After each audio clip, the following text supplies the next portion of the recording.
మీరు అంటే ఫలానా శైలి నాది, ఇప్పుడు భాషలో రకరకాల భాషలు ఉంటాయి కదా సార్, అంటే మాండలికాల ప్రభావం ఉంటాయి, ఈ పదాలు ఇలా వాడాలి అని మీ శైలి ఏర్పడడానికి ప్రభావాలు ఎక్కడి నుంచి వచ్చాయి? నాటకరంగం నుంచి వచ్చాయి? అట్లా ఏమని లేదండి, ప్రత్యేకంగా ఏం లేదు, ఉండదు. ఆ పాత్రలకి తగ్గట్టుగా రాయటం. దేవదాస్ సినిమా కూడా నేను కామెడీగా రాయగలను. దేవదాస్ సినిమా రాయమన్నారు అనుకోండి, నేను కామెడీగా రాసుకుని వెళ్ళిపోతాను, మొత్తం ఫుల్గా నవ్విస్తాను దేవదాస్ని. అది ఎలా చేస్తారంటే నాకు అలా అలవాటు అయిపోయింది. అందుకని ఇప్పుడు అప్పుడప్పుడు నాకు సీరియస్ రీజన్లు రాయడం కష్టమైపోతుంది. సీరియస్గా రాయాలంటే నాకు నవ్వు వస్తుంది, సీరియస్గా రాయాలంటే నవ్వు వస్తుంది, ఇదేంటి ఇలా మాట్లాడుకుంటారా అని. అది సరదాగా రాస్తాను నేను. అంటే అయితే మరి దివాకర్ బాబు గారికి జీవితం సారాంశం ఏమిటంటే మీకు కొంచెం హాస్యం ఎక్కువ కనిపిస్తుందా, హ్యూమర్ ఎక్కువ కనిపిస్తుందా లైఫ్లో? కనిపిస్తుంది. అసలు ఒక్కొక్క మనిషిని చూస్తే వాళ్ళ బిహేవియర్స్, వాళ్ళ మూమెంట్స్, వాళ్ళ ఇవి అన్నీ నాకు హాస్యంగానే అనిపిస్తాయి. ఇప్పుడు నేను సీరియస్గానే ఉంటాను ఆఫ్ కోర్స్. అంటే ఒకళ్ళు దీనికి తాపత్రయపడుతుంది అనుకోండి, వాళ్ళ తాపత్రయాన్ని పక్కన తీసి పెట్టి మీరు చూడండి, మీకు చాలా హాస్యంగా అనిపిస్తుంది. కొంపలంటికి పోయినట్టు ఏదో జరుగుతుంటుంది అక్కడ.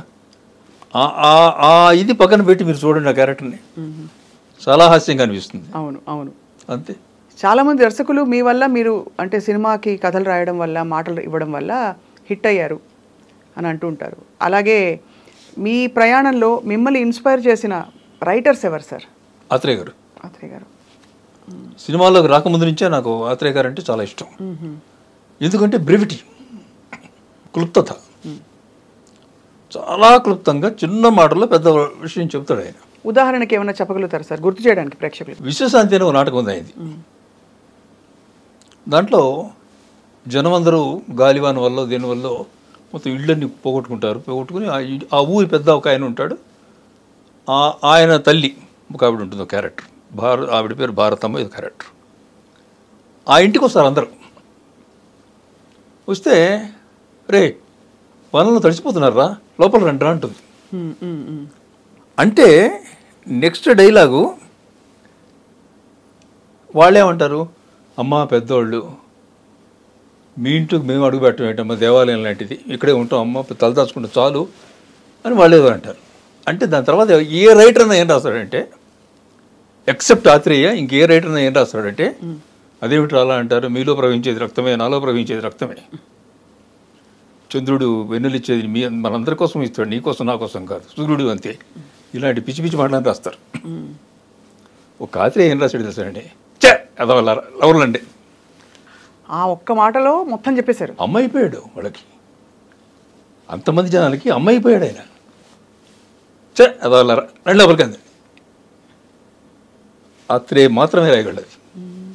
ఆత్రేయ గారు మాత్రమే రాయగలరు, మీరు మాత్రమే అది పసిగట్టుంటారు.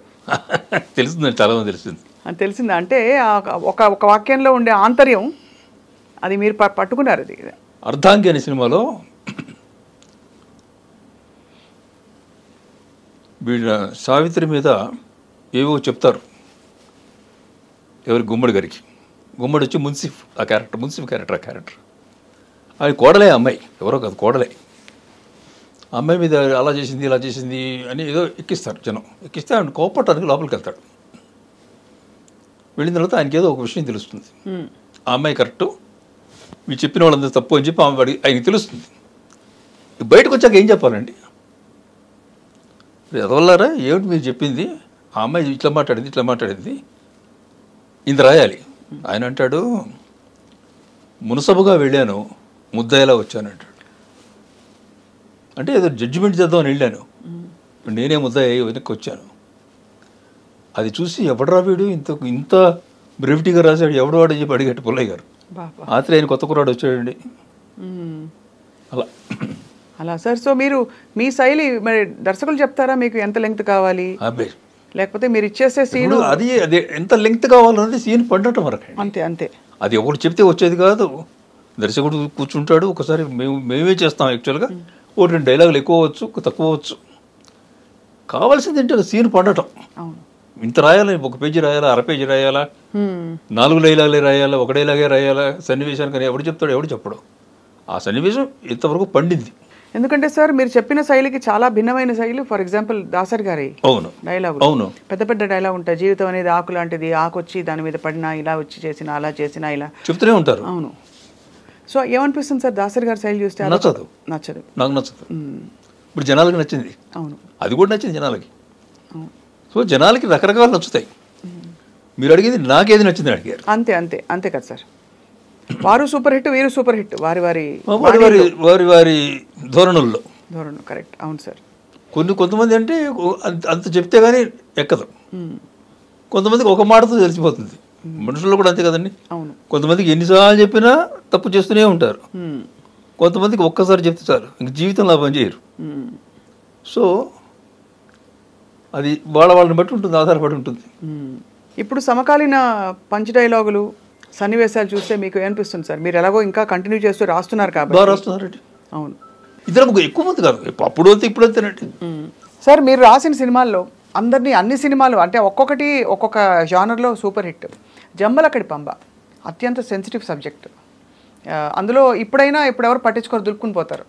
ఆ రోజుల్లో స్త్రీ పురుష ఆకారాలు, వ్యవహారాలు అన్నీ కూడా కొంచెం ఇబ్బందిగా ఉండే పరిస్థితుల్లో మీరు ఈ సినిమాని ఎలా ట్రీట్ చేస్తారని క్యూరియాసిటీ బాగా. దీనికి ఒక పెద్ద కథే ఉంది. చెప్పండి సార్. ఆసంట గోపీనాథ్ గారని ఆయన ప్రొడ్యూసరు, ఈవీవి సత్యనారాయణ గారు దానికి డైరెక్టర్. వాళ్ళ దగ్గర కథ ఫస్ట్ హాఫ్ ఉంది, సెకండ్ హాఫ్ లేదు. ఆసంట గోపీనాథ్ గారు ఒక రోజు మా ఇంటికి వచ్చారు మెడ్రాస్లో. వచ్చి సార్ ఇండస్ట్రీలో ఉన్న రైటర్స్ అందరూ అయిపోయారు, ఎవ్వరూ చెప్పలేకపోయారు, ఇంకా పక్కన పెడేద్దాం అన్నాడు ఈవీవి. నేను అప్పుడు చెప్పాను మా దివాకర్ బాబు గారు ఉన్నారండి, ఆయన ట్రై చేద్దామన్నాను, చేద్దామా అని అడిగాను. తీసుకురండి అన్నారు. నాకు కూడా తెలుసు ఆయన, తీసుకురండి అన్నాడు. వెళ్దాం పదండి అన్న. అక్కడి నుంచి మేము మీటింగ్ హైదరాబాద్ వచ్చాం, అశోక హోటల్లో కూర్చున్నారైనా. వెళ్ళాను, బాగున్నారా, ఈ కుశల ప్రశ్నలు, ఈ ఫార్మాలిటీస్ అయిన తర్వాత కథ వింటారా, చెప్పండి అన్న. ఏంటోనండి ఇంతమంది వస్తున్నారు వింటున్నారు, నేను కూడా ఇన్ని సినిమాలు తీశాను, ఫస్ట్ హాఫ్ ఉంది, సెకండ్ హాఫ్ దొరకట్లేదండి, లింకే దొరకట్లేదు సెకండ్ హాఫ్కి, ఏం చేయాలో అర్థం కావట్లేదు,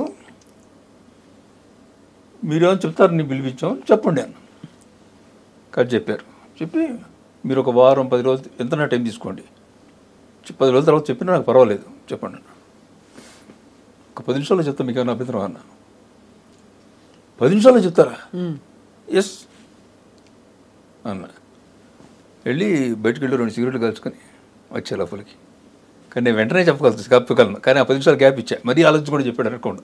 అవును అంతేగా, మరీ ఆలోచించకుండా చెప్పేసాడు అనుకోకుండా ఆ 10 నిమిషాలు కావాల్సిన గ్యాప్ ఇచ్చా. ఇచ్చి ఏంటండి మీరు చంకలో పిల్లిని పెట్టుకుని ఊరంతా ఎత్తుతున్నారు, మీ దగ్గర ఉన్నదే సెకండ్ హాఫ్, ఫస్ట్ హాఫ్ లేదు మీ దగ్గర అన్నా. అదేలా అన్నారు. ఎస్, మీ దగ్గర సెకండ్ హాఫ్ ఉంది కాబట్టి మీకు తర్వాత ఫస్ట్ హాఫ్ దొరకట్లేదు, సెకండ్ హాఫ్ దొరకట్లేదు, మీ దగ్గర ఉన్నదే సెకండ్ హాఫ్ కాబట్టి మీరు ఫస్ట్ హాఫ్ ఎతకాలి. కరెక్ట్ అండి అన్నాడు. అయిపోయింది, డన్. ఫస్ట్ హాఫ్ చేయడం ఇంకెంతసేపు చేస్తాం, ఫస్ట్ హాఫ్ అనగానే అడ్వాన్స్ ఇచ్చారు.